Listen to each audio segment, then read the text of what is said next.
Perkenalkan, nama saya Novita Marcelina Pedando dengan NIM E281212866 akan mempresentasikan siklus karbon. Siklus karbon adalah proses alami yang mengubah karbon dari gas CO2 ke dalam bentuk organik oleh tanaman dan hewan, dan kembali lagi ke udara melalui proses respirasi. Komponen dan sumber karbon. Yang pertama, samudra, menyimpan karbon terbesar dari semua reservoir alam. Kemudian biomasa, sumber karbon utama dalam bentuk tumbuhan dan makhluk hidup yang mati. Kemudian sumber bahan bakar, minyak bumi, gas, batu bara, dan kayu digunakan untuk energi menghasilkan CO2 ketika dibakar.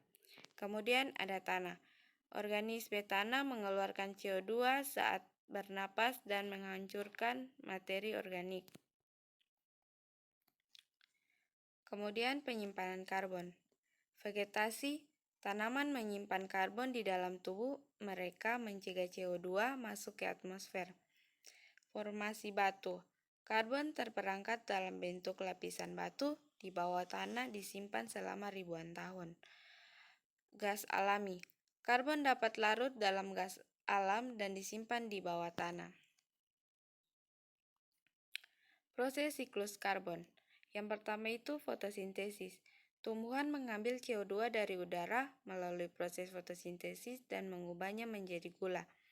Kemudian respirasi. Tumbuhan dan hewan melepaskan CO2 ke atmosfer melalui proses respirasi. Yang ketiga, dekomposisi. Bakteri menghancurkan bahan organik dan melepaskan CO2 ke atmosfer. Peran manusia dalam siklus karbon. Pencemaran udara. Emisi dari kendaraan dan pabrik dapat menyebabkan peningkatan CO2. Deforestasi. Pemanfaatan lahan yang salah seperti penebangan hutan dapat mempercepat pelepasan CO2. Energi terbarukan. Beralih ke energi terbarukan seperti tenaga surya dan angin dapat mengurangi emisi CO2. Transportasi hijau. Menggunakan transportasi ramah lingkungan seperti bersepeda dapat mengurangi emisi. Pengaruh lingkungan terhadap siklus karbon. Perubahan iklim. Perubahan iklim akan mempengaruhi suhu dan kelembapan yang mempengaruhi kemampuan tumbuhan dan lahan untuk mengambil CO2 dari udara. Kepunahan spesies. Spesies yang punah dapat berdampak pada rantai makanan dan dalam kemampuan lingkungan untuk menghilangkan karbon. Bencana alam dan pencemaran. Bencana alam dan pencemaran akan merusak proses alami siklus karbon. Kenapa mempelajari siklus karbon? Lingkungan. Memahami interaksi antara karbon dan lingkungan akan membantu kita melindungi bumi kita. Kemudian ekonomi. Siklus karbon dapat mempengaruhi industri dan ekonomi secara keseluruhan. Penemuan. Melibatkan ilmuwan dari berbagai bidang, mempelajari siklus karbon membuka pintu untuk penemuan baru terkait polusi dan perubahan iklim.